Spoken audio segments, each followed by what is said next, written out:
పేద కుటుంబాలకు డ్రా ద్వారా కార్పొరేట్ పాఠశాలలో ఉచిత సీట్లు కేటాయించడం జరిగిందని స్టూడెంట్స్ పేరెంట్స్ అసోసియేషన్ సభ్యులు ప్రియాంక వీరబాబు పేర్కొన్నారు. 2025-26 విద్యా సంవత్సరానికి లాటరీ ప్రక్రియలు కార్పొరేట్ పాఠశాలలో ఉచిత విద్య కోసం సీట్లు కేటాయించడం జరిగిందని, కానీ కార్పొరేట్ పాఠశాలలో ఎక్కడా కూడా ఫ్రీ సీట్లు అమలు కావడం లేదని స్టూడెంట్స్ పేరెంట్స్ అసోసియేషన్ సభ్యులు ప్రియాంక వీరబాబు పేర్కొన్నారు.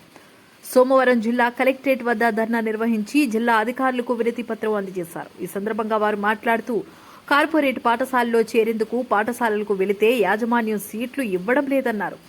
దరఖాస్తులను తీసుకోవడం జరిగింది తప్ప సీట్లు కేటాయించలేదని ఆరోపించారు. జిల్లా విద్యాశాఖలో ఫిర్యాదు చేసినప్పటికీ పట్టించుకోవడం లేదని ఆవేదన వ్యక్తం చేశారు. తక్షణమే పిల్లలకు సీట్లు కేటాయించాలని డిమాండ్ చేశారు. 35% ఫ్రీ సీట్లు కేటాయించాలని 2009లో అమలులోకి వచ్చిందన్నారు. 1 నుంచి 8వ తరగతి వరకు ఫ్రీ సీటు కోసం దరఖాస్తు చేసుకోవడం జరిగిందన్నారు. ఏ పాఠశాలలో కూడా ఈ విధానం అమలు కావడం లేదు. నమస్తే అండి, నా పేరు దేవరపల్లి ప్రియాంక అండి.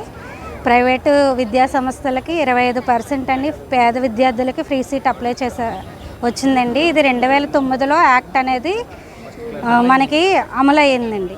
మేము 1వ తరగతి నుంచి 8వ తరగతి వరకు ఫ్రీ సీట్ అప్లై చేసుకున్నామండి. బయట ప్రైవేట్ స్కూల్, కార్పొరేట్ స్కూల్స్ అన్నిటి కూడా అప్లై చేసుకున్నాం. కార్పొరేట్ స్కూల్స్ అంటే అన్నీ వస్తాయండి. సో మేము ఫస్ట్ క్లాస్లో అయితే మమ్మల్ని బుక్స్, ఫీజు, యూనిఫామ్ ఒకటే కొనుక్కోమన్నారు. సెకండ్ క్లాస్ నుంచి ఇంకా టార్చర్ అనేది మమ్మల్ని పెడుతున్నారండి. ఎక్స్ట్రా 8,000 ఫీజు అని, కరిక్యులర్ యాక్టివిటీస్కి 5,000 అని, అలా చాలా ఇబ్బందులు పెడుతున్నారండి. ఒకే స్కూల్ అని కాదండి, ప్రతి ఒక్కరూ కూడా. మేము ప్రైవేట్ ఈ 25% ఫ్రీ ఎడ్యుకేషన్ ఎందుకు అప్లై చేసుకుంటామండి? మేము సరైన విద్యని పిల్లలకి ఇవ్వలేని పక్షంలో మేము ఇది అప్లై చేసుకున్నామండి. కానీ ఈ కార్పొరేట్ స్కూల్ వచ్చే మమ్మల్ని చాలా ఇబ్బంది పెడుతున్నారు. ఈ ఇష్యూ మొత్తం గవర్నమెంట్ వరకు చేరాలండి. తర్వాత ఈ ఇయర్ ఎవరైతే ఫస్ట్ క్లాస్లో ఫ్రీ సీట్ అప్లై చేశారో ఆ పిల్లలకైతే అసలు సీటు కూడా అలాట్ చేయట్లేదండి. ఈ 2 ఇష్యూల కోసం కూడా మీడియా వాళ్ళందరూ సీఎం గారి వరకు కూడా చేరవేయాలని మేము కోరుచున్నామండి. నాకు ఇచ్చిన ఈ అవకాశానికి ధన్యవాదాలు. నమస్తే అండి, నా పేరు వీరబాబు, మాది కాకినాడ రూరల్. గవర్నమెంట్ ఇచ్చిన ఫ్రీ ఎడ్యుకేషన్ సీట్లు మేము గవర్నమెంట్ ద్వారా 6 నెలలు అప్లై చేసి పెట్టుకున్నామండి. మొత్తం ప్రైవేట్ స్కూల్ కాకినాడలో ఏ స్కూల్ అయితే ఉన్నా ఆ స్కూల్ అందరికీ కూడా కొన్ని మందికి సీట్లు వచ్చినాయి. వాళ్ళు ఇచ్చాక కూడా కొంతమంది పేరెంట్స్ని కొన్ని స్కూళ్ళు అందరూ మీకు గవర్నమెంట్ సీట్లు లేవు అని చెప్పేసి మా పిల్లల్ని స్కూల్కి పంపొద్దు అని చెప్పి ఇబ్బంది పెడుతున్నారు. మా అందరికీ కూడా పిల్లలకి అన్ని స్కూళ్ళు కూడా ఇబ్బందుల్లో ఉన్నాం.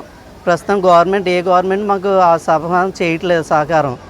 గవర్నమెంట్ స్కూల్ వాళ్ళు అందరూ అమౌంట్ కట్టాలి, ఫ్రీ సీట్లు లేవు ఇవ్వమని చెప్పేసి మమ్మల్ని పట్టించుకుంటలేదని స్కూల్ పిల్లల్ని అయ్యారు పంపొద్దని చెప్పేసి అంటున్నారు.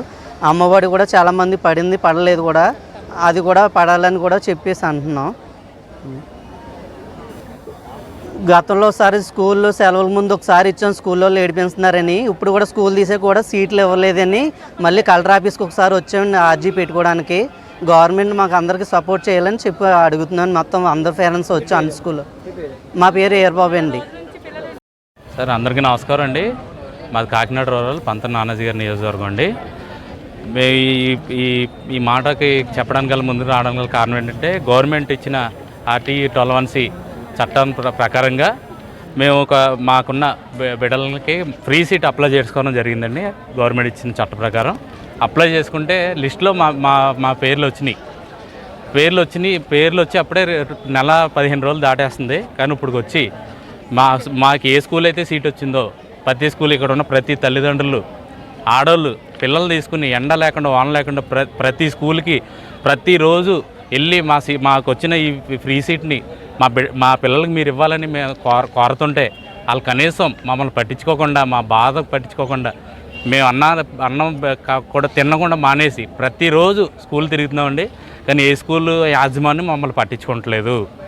ఇది చాలా మాకు బాధాకరమైన విషయం. చట్టం ఇచ్చిన అధికారాన్ని మాకు ఇచ్చిన ఆ ఇసులుబాటుని వీళ్ళు ఎందుకు జీర్ణించుకోలేక మాకు ఇవ్వట్లేదో మాకు అర్థం కావట్లేదు సార్. ఆ బాధని మేము చెప్పుకోవాలని ఈరోజు కలెక్టర్ ఆఫీస్కి రావడం జరిగింది. చాలా వందలాది మందిగా వచ్చాం. అయితే ఈ బాధని గవర్నమెంట్కి చేర్చాలని, మా బిడ్డలకి ఇచ్చిన సీట్లు మేము పొందుకోవాలని చాలా ఆశతో ఉన్నాం. ఎందుకంటే చాలా మధ్యతరగతి కుటుంబం చెందిన వాళ్ళం. నెలకి మహా అయితే 10 నుంచి 12 వేలు సంపాదించుకుంటాం తప్ప అంతకుమించి మేము సంపాదించలేం. అంత 10,000 12,000 సంపాదించుకునే డబ్బుల్లో మేము ఇంత వేలు లక్షల ఫీజులు మేము ఎలా కట్టగలమండి? కట్టలేం కదా. అందుకనే గవర్నమెంట్ ఇచ్చిన వెసులుబాటుని ఈ చట్టం ఇచ్చిన వెసులుబాటుని ఉపయోగించుకోవడం కోసం మా బిడ్డలు కనీసం 2 బిడ్డల్లో ఒక బిడ్డ కన్నా ఫ్రీ సీట్ వస్తే సర్లే ఇంకో బిడ్డకి ఫీజు కట్టుకుందాం కదని మేము ప్రయత్నం చేసి అప్లై చేసుకుంటే దేవుడి దయ వల్ల ఆ దేవుడి కృప వల్ల మేము మంచిగా సీటు సంపాదించుకున్నాం. ఆనందం పడేలోపే ఈ స్కూల్ యాజమాన్యం, ప్రైవేట్ యాజమాన్యం ఓ స్కూల్ అని చెప్పలేమండి, ఒక్క పేరు అని చెప్పలేము. కాకినాడ సంబంధించిన ప్రతి స్కూళ్ళు ఎవ్వరూ మమ్మల్ని పట్టించుకోవట్లేదు. ఎన్ని రోజులని మమ్మల్ని తిప్పించుకుంటారు? మాకు వచ్చిన సీట్ని మాకు ఎందుకు ఇవ్వట్లేదు? మీకు ఏమైనా ప్రభుత్వంతో ఏమైనా ఇబ్బంది ఉంటే వాళ్ళు మాట్లాడుకోవాలండి. మమ్మల్ని ఇబ్బంది పెడుతున్నారు. చంటిబిడ్డలతో ప్రతిరోజు స్కూల్కి వెళ్తున్నాం. మేము వెళ్ళకపోయినా మాకు డ్యూటీలకు వెళ్తాం. ప్రతిరోజు డ్యూటీ మానుకొని వెళ్ళాలంటే ఎలా అవుతుందండి? మా భార్యలను మేము పంపిస్తున్నాం స్కూల్కి, కానీ ఎవ్వరూ మమ్మల్ని పట్టించుకోవట్లేదు. ఇది ఎంతవరకు న్యాయం అవుతుందో మాకు అర్థం కావట్లేదండి. దయచేసి మా బాధను అర్థం చేసుకుని మాకు పిల్లలకు వచ్చిన ఈ సీటుని మాకు ఇప్పించి మాకు ఆనందాన్ని కలగజేస్తారని ప్రభుత్వాన్ని కోరుతున్నాం. దయచేసి మా విన్నపాన్ని మీరు అర్థం చేసుకోవాలి సార్. థ్యాంక్ యూ అండి. నా పేరు సునీల్ అండి. పిల్లలు ఇప్పటికీ ఇంటి దగ్గర ఉండిపోయారు. ఇప్పటికీ నెల రోజులు దాటేస్తుంది సార్. ఇప్పటికీ ఇంటి పేరు ఉండిపోయారు. అందరు పిల్లలు స్కూల్కి వెళ్తున్నారు. డాడీ మేము ఎప్పుడు వెళ్తామని మా పిల్లలు అడుగుతున్నారు. వాళ్ళకి మేమేం సమాధానం చెప్పాలి?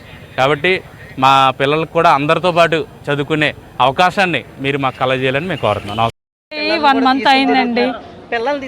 స్కూల్ స్టార్ట్ అయ్యి 1 మంత్ అయిందండి. ఇప్పటి వరకు పిల్లలకి అడ్మిషన్ అనేది ఇవ్వలేదు. నాకు ఫస్ట్ లాటరీ పద్ధతిలోని వచ్చింది, సెకండ్ టైం కూడా కౌన్సిలింగ్ చేసే లాటరీ పద్ధతిలో వచ్చింది. జెరాక్స్లు తీసుకొని కోర్టులో స్టే అవుతుంది అని చెప్పి ఇప్పటికీ నెల రోజులు బట్టి తిప్పుతున్నారు. పిల్లలకైతే స్కూల్లో జాయిన్ చేసుకోవట్లేదండి. ఫస్ట్ అండ్ పిల్లలు జాయిన్ చేసుకోవడానికి ఈ ఉచిత నిర్బంధ విద్య అనేది ఎందుకు పెట్టారో కూడా నాకు అర్థం కావట్లేదు. ఆర్టీఈ అనేది దేనికి పిల్లల భవిష్యత్తు బాగుండాలనే కదా, ఒక అక్షయ పాత్ర లాంటిదనే కదా అప్లై చేసుకుంటుంది. తల్లిదండ్రులు ఎంతో బాధపడుతున్నారండి. దీనికి మాత్రం ప్రభుత్వం నుంచి లోకేష్ గారు, చంద్రబాబు నాయుడు గారు సమాధానం చెప్పాలి గవర్నమెంట్కి. ఈ విషయంలో మేము కోరుతుంది అదే, అంతమించి ఇంకేం లేదు. కలెక్టర్ గారికి మేము మా సమస్యని వివరించామండి. వారు న్యాయం చేస్తారని మేము కోరుకుంటున్నామండి. కవిత.